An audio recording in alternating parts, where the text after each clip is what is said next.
Hi everyone and welcome to Truth Over News. As we enter the new year, it's worth taking a look back at where we came from. We find ourselves with the growth rate of inflation down, but the level of inflation remaining dangerously high. We find ourselves with an economy that's racked with debt, with the U.S.'s national debt at $34 trillion, a level previously undreamed of just a few years back. We find the health of our economy measured not by the health of its everyday citizens, but rather by the financial health of global multinational corporations as measured by the stock market. Thanks to Obama, our race relations have never faced a greater divide, and those flames continue to be fanned by the media heading into 2024. Conservatives are villainized in the press and by the party in power. Lawfare runs rampant. The crisis at our border presents a fundamental alteration of the fabric of our nation's society, and yet we have a GOP that does absolutely nothing to address any of this.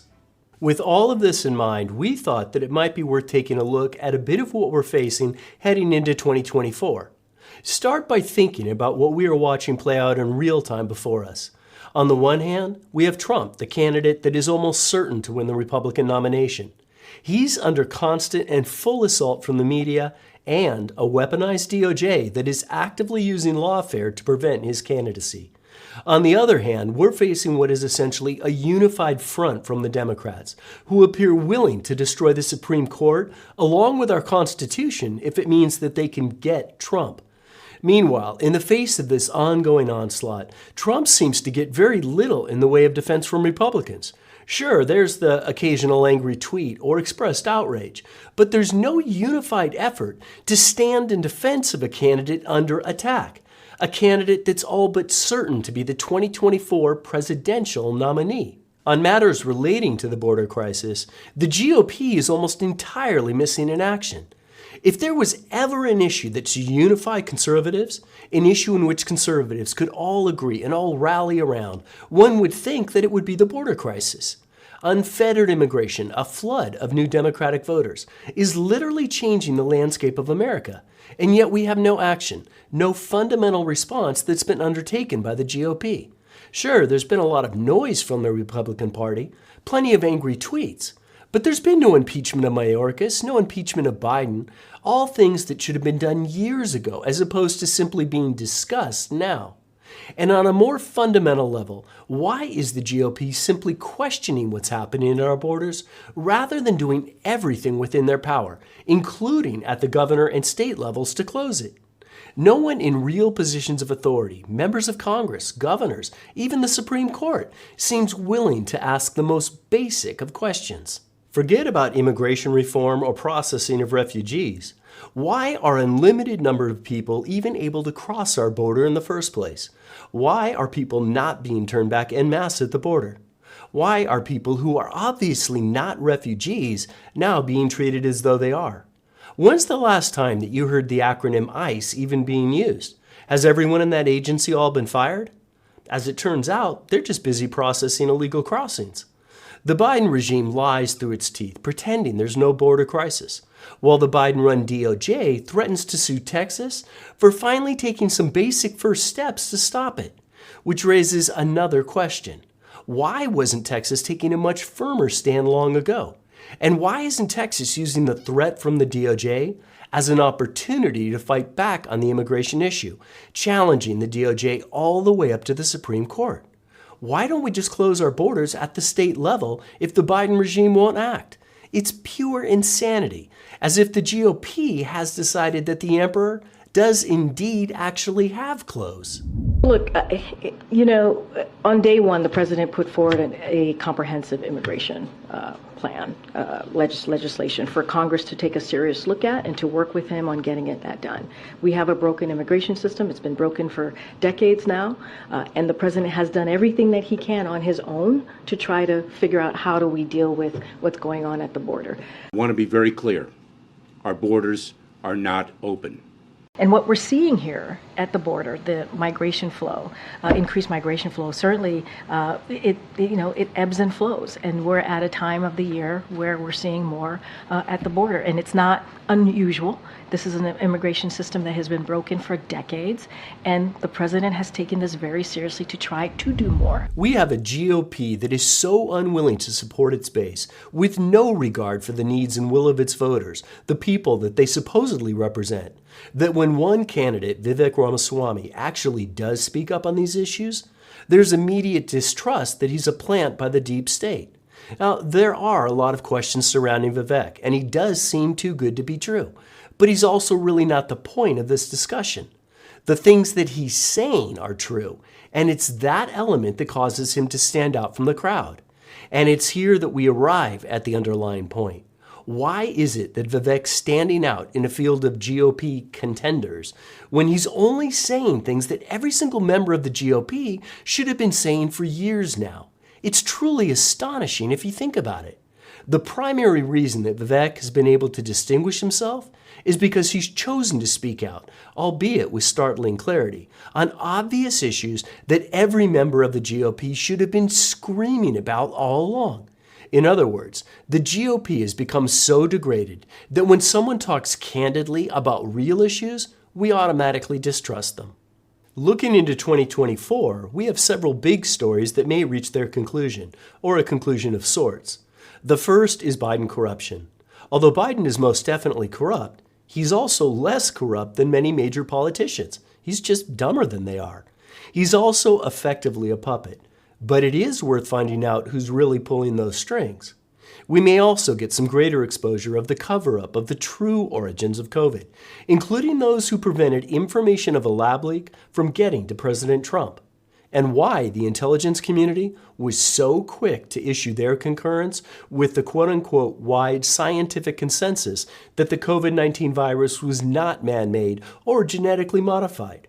We're also likely to see some real cracks form in the January 6th narrative. We may even see some investigation of the January 6th committee itself.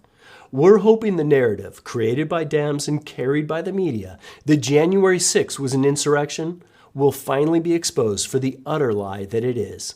But while these are all big stories, they're not the same as what we would term the big issues of 2024. Now, of course, we'll have the ongoing spectacle that will be the 2024 presidential election. That event will permeate all of 2024. Democrats are increasingly desperate, and to our great detriment, we all continue to learn that the left will do almost anything to maintain power. But we already knew this. The issues we're speaking of are those the left have been able to employ in order to maintain their grip on power. We would list them as unfettered immigration, political lawfare, broken federal institutions, and a two-tiered system of justice. Our national debt, $34 trillion and counting. The pending impact from AI, and finally, the impacts from ongoing inaction by the GOP. The high price that we all pay from having no true representation in our nation's capital. The immigration issue is one that's structural in nature, and therefore not easily addressed after the fact. In effect, much of the damage has already been done. The organization FAIR currently estimates that there are roughly 17 million illegal immigrants residing in the U.S. We view this number as extremely conservative, particularly in light of a 2005 Bear Stearns study, which found that the number of illegal immigrants in the United States in 2005 may have been as high as 20 million people. A 2018 Yale study found that there were as many as 29 million illegal immigrants, with an estimated mean of 22 million in the U.S. in 2018. In addition to these numbers, we also know that total nationwide encounters are on track to reach 11.5 million, not including an additional 2.2 million gotaways by the end of President Biden's term next January. You can pick whatever number you choose, but it's clear that the illegal immigrant problem is out of control, a structural change to our nation's cities and states. And as we noted above, the GOP has done nothing to stop it. The real question that confronts us is if there's a will to reverse it. Lawfare has become an increasingly used tool of the left. introduced formally by Ben Witt's lawfare, just as the name implies, involved using the courts to harass political opponents. Indeed, Witts was the author of a coalition of all Democratic forces back in October 2016, an article that discussed the need for an insurance policy, which, according to Witts, was a cross-ideological network of lawyers and philanthropists dedicated to fighting Trump in court should he win the election. At the time, Witts was very forthright, writing that if Trump wins it, the coalition of all Democratic forces needs to be prepared to see him in court. Notably, these sections were later edited out. The myriad of charges against Trump are a prime example of this lawfare, and although the Supreme Court may end up getting involved in some of these cases, the very fact that needs to happen highlights an inherent weakness that's facing us. The Supreme Court can only take up so many cases, and we're left reliant on having judges in place who are willing to faithfully apply the Constitution. Broken federal agencies, the implementation of DEI, or diversity, equity, and inclusion, along with a two-tiered system of justice are related problems to the outbreak of lawfare. Democrats fundamentally altered the makeup of the DOJ and other agencies, particularly under Obama, with the resulting output being a complete politicizing of both the legal system and our federal agencies. We've seen firsthand how the DOJ has been weaponized against Trump and Trump supporters through the January 6 persecutions. Charges are repeatedly dropped against members of the left, while conservatives are completely unable to get fair trials in many jurisdictions, particularly in D.C. courts. The FBI, once an institution that young kids aspired to, has become so politicized that in their quest to pursue Trump supporters, they ignored the growing threat from sleeper terrorist cells within our country. And of course, we all know how the FBI helped to establish and perpetuate the Russia collusion hoax. Although difficult, structural changes of institutions can be accomplished, but the process is arduous, politically expensive, and lengthy. This also won't happen under Democrat rule. Our national debt problem is one that's been ignored far too long, swept aside by a policy of easy money and the smug sense that the U.S. would never go broke. We could always just print more money. But at $34 trillion, our national debt levels have now reached crisis proportions. Net interest expense on this debt now comes close to equaling our entire defense budget, ranking a close fourth in expenditures behind Medicare, Social Security, and defense. Although it sounds crazy to say it, with debt at 122% of our GDP, the case could very well be made that the U.S. is technically bankrupt. Falling rates might help this problem by lowering interest rates, but weakening economic underpinnings that might lead to those rate cuts would also lower tax receipts and national GDP. It's a major problem for our country, brought on almost entirely by an out-of-control spending from Congress. We also have the looming issue of artificial intelligence. For those that have done the work, they know what a truly revolutionary future AI presents us with. Most have not yet looked closely at this issue, but like it or not, they'll be forced to do so shortly. The changes will be profound. So much so that the changes will likely be on a scope and scale that will reshape society. The first big impacts are likely to hit us in 2024, although they are already accelerating, and they will likely impact the 2024 election. Perhaps the most insidious changes from AI may be the ones that you are never even aware of. The topic is far too large to be properly discussed here, but make no mistake, sweeping and structural changes are coming. The only real questions are when will they hit and how will we as a society respond to them. So after all of this, where do we find ourselves? Because in many respects, these are intractable issues, but they are also all symptoms of a deeper and larger problem. The hard fact that we lack representation and enforcement of our Constitution.